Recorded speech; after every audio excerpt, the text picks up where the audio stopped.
بسم الله الرحمن الرحيم. اليوم عندنا درس مهم جدا، السنة الخامسة ابتدائي في البرنامج الجديد تاع المنهج الجديد، الكتاب الجديد والبرنامج الجديد. آخر تحديث عندنا، وهذا التعبير الكتابي لا برودكسيون إكريت، التعبير الكتابي 5e année primaire. ومهم هذا الدرس، هذا مهم جدا. علاه مهم؟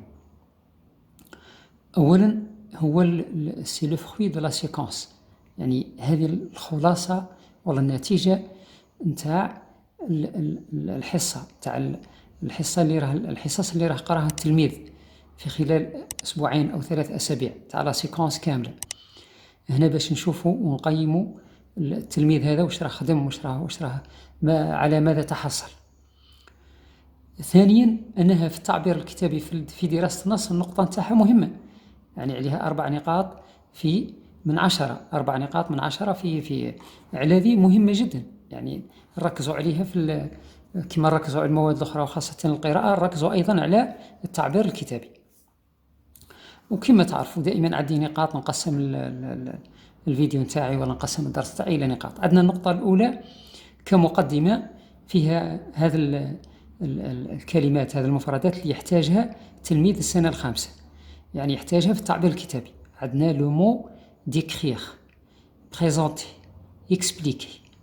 هنا هذه راه تتطالب في ليكونسيون، تتطالب في الأسئلة تاع التعبير الكتابي، تتطالب هذه الكلمات، هذه على حسب الموضوع اللي راح يحلو.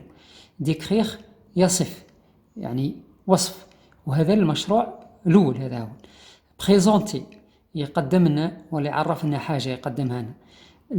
الحاجة الثالثة، المفردة الثالثة اللي لازم يعود يعرفها هي اكسبليكي، تتطالب يعرف واش معنى يفسر، يشرح. عندنا التعبير الكتابي، وهذه النقطة الثانية هذه ماذا بينا التلاميذ يفهموها زين، والأولياء تاعهم ثاني ولي بارون يحاولوا يفهموا معنا هذا العناوين لأنها مهمة جدا. هذه خاصة عندنا لي بروجي، عندنا في السنة الرابعة عندنا 4 بروجي، 4 مشاريع في السنة الخامسة. عندنا اليوم راح نتكلموا على 3 تعبير كتابي نتاع 3 مشاريع. بروجي 1 العنوان تاعو أوزو، يعني يتكلم على كي نقولوا أوزو راح يتكلمنا على الحيوانات. التعبير، وعندنا في كل بروجي كاين 2 سيكونس. عندنا لا بروميير سيكونس المطلوب هو ديكريغ دي زانيمو في أوزو، هذا الموضوع نتاع التعبير الأول اللي في البروجي 1. التعبير الثاني اللي في البروجي 1 هو ديكريغ دي زانيمو سوفاج، يعني يولي التلميذ في نهاية المشروع يولي يعرف يوصف لنا حيوانات، يعني مشاهدة في حديقة الحيوانات والله حيوانات برية. البروجي 2 العنوان نتاعو سي ان ليو اكسيبسيونيل. التعابير نتاعو، التعبير الأول راكونتي لا فيزيت دو موزي، يعني يولي التلميذ يحكي لنا ويعبر لنا على زيارة في المتحف. التعبير الثاني بريزونتي ان ليو سبيسيال، يولي يقدم لنا والله يحكي لنا على مكان. بروجي 3 كيس كين كاتاستروف ناتوريل، وهذا مهم جدا هذا المشروع، خاصة احنا في هذا العام اللي راه فيه الكورونا هذه، وفيه عندنا فيه ثاني أيضا تعبيران دو برودكسيون إكريت. لا بروميير برودكسيون إكريت بريزونتي سون ميتيي، يعني يولي يتكلم على المهنة، يتكلم على لي ميتي، يولي التلميذ هو في المستقبل يولي يخمم على الميتي نتاعو. La production écrite numéro 2 في le projet 3 réaliser un texte pour expliquer comment agir face à une catastrophe naturelle، يعني كيفاش نتصرف وكيفاش نتدخل وكيفاش نخدم أمام كارثة طبيعية. الآن نشوف عندنا نماذج من لي برودكسيون إكريت اللي راهم في البرنامج. عندنا مثلا هنا جيكري، أعبر، أكتب. هنا هو عطانا الوصف نتاع الحيوان هذا، عطاه لنا بهذا الشكل، عطانا هذا الحيوان بهذا الشكل. وش قال لنا؟ لا غازيل ا دي، عطانا الصورة وعطانا واش عندها لا غازيل. ا دي بات فين اي اون كو نوار. هنا لو فونتر اي بلون على حسب الصورة. لو بوال اي مارون سور لو دو. Les sabots sont pointus. Sa petite tête, هنا tête, porte des cornes noires. هنا عطالو ملء تاع فراغات، والتلميذ من خلال هذا التدرب هذا وهذا التدريب هذا وين يولي عنده عدة نماذج، يولي بشوي يولي عنده عدة نماذج. مثلا هاي نماذج واحدة أخرى، هنا عطالو جو كولوري، وهنا نعرفوا باللي لا بيداغوجي هذا المعاصرة باللي تعتمد على التلوين. جو كولوري لا ديسكريبسيون كوريسبوندون ا ليماج. عطانا ليماج، هاي الصورة هنايا، عطانا الصورة وعطانا 3 برودكسيون ولا 3 بوتي باراغراف، 3 فقرات قصيرة. واش راه يقولنا؟ الفقرة الأولى اللي طيحنا على هذه، قالك سي ان سيربون il n'a pas de pattes, il a un crochet dans la bouche pour mordre. هذا هو لو سيربون، مانيش عارف. قالك c'est un chameau, il a 2 bosses, son cou est long, il se nourrit des feuilles d'arbres. قالنا نوع من أنواع الجمال عنده 2 bosses إلى آخره. هنا هي الفقرة الأخيرة هذه c'est un dromadaire, il a une bosse, ses pieds sont larges avec 2 doigts, il peut marcher sur le sable. هنا هي لو درomadaire، علاه؟ لأنه il a une bosse، وهذا الفرق ما بين لو dromadaire et le chameau. نروحوا لتعبير واحد آخر. هنا واش راه يقول لك؟ هنا عطالك لو شا دو ديزير، عطالك لو شا دو ديزير، عطالك هنايا ملون، وهنا عطالك بدون تلوين ثاني باش يحفز التلاميذ. وهنا واش راه قال لك؟ جو كولوري لانيمال بوي جو لو ديكري. ها هي ديكري اللي قبل كنا نتكلموا عليها تاع الوصف، يصف، جو لو ديكري.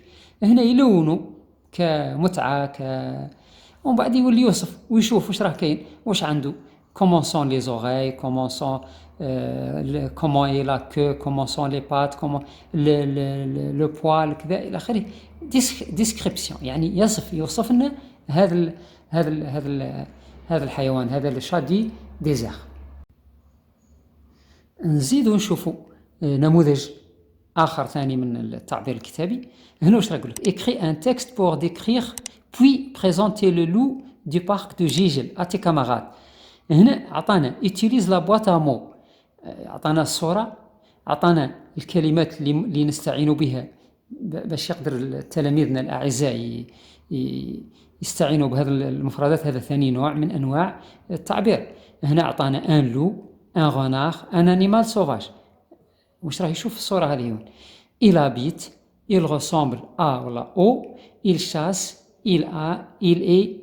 هنا les crocs, les oreilles, le museau, la queue, grande, pointue, longue, la forêt, le désert. أعطانا تقريبا جميع المفاتيح والعبارات والكلمات اللي ممكن يحتاجها التلميذ باش يعبر على هذا الحيوان هذا اللي راه موجود في الصورة، يعني نماذج بسيطة صح. نروحوا نزيد نشوفوا تعبير واحد آخر أيضا. هنا واش راه عطانا؟ هنا هذه في قضية لي فيزيت تاع لي ميوزيك، كيفاش نديروا بروغرام دو لا فيزيت دو ميوزي، كيفاش نديروا برنامج نتاع رحلة الميوزي. هنا واش راه عطانا نص وفيه فراغات. عطانا هنايا كومبليت لو بروغرام افيك لي مو سويفون. عندنا غيد، بوس، بانتر، لو 2 ديسمبر، رetour، 10 heures، سكولتور، rencontre. وعطانا هذا الفقرة القصيرة. وهنا دنا او موزي ناسيونال دي بوزار بروغرام. هذا البروغرام وين سامدي نعمروه بواحدة من هذه الكلمات هذه. arrivé à en 10h30 visite de l'atelier des كمل وراه هنايا موجودة هنايا. pour voir de beaux tableaux.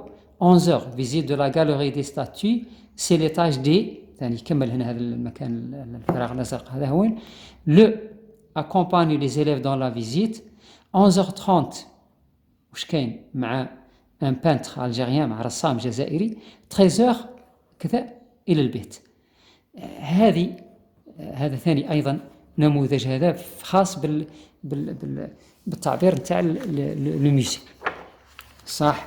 نروحوا نشوفوا تاع لو ميتيي.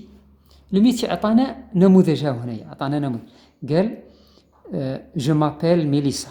Quand je serai grande, je serai architecte pour dessiner les plans de belles maisons et des immeubles solides et durables. هذا نموذج. هنا واش رايحين يديروا هذا التلميذ هذا في المستقبل يختار. هنا واش راح عطانا قال لك هنا دار هنا اون بوتي جروب، لان البرنامج هنا في السنه الخامسه تقريبا يعني يعتمد على العمل تاع المجموعات. تي شوازي طون ميتيي بريفيري. هنا اختار ان بومبيي، un joueur de football, un médecin, un acteur, un policier, un entraîneur, un ingénieur, un architecte, un boulanger, une pâtissière, une comédienne, une dentiste إلى آخره. هنا عندنا اللي ميتي هنا وديجا راه قراو ديجا راه عندنا فكرة على هذا. نتمنى إن شاء الله تكون وصلت هذا المعلومة حول لا برودكسيون إكريت. يعني مش حاجة يعني التلميذ اللي يتابع البرامج نتاعو وركز مليح وقرا ما تجيهش حاجة صعيبة. نقول لكم في آخر الفيديو أو ريفوار وفي أمان الله.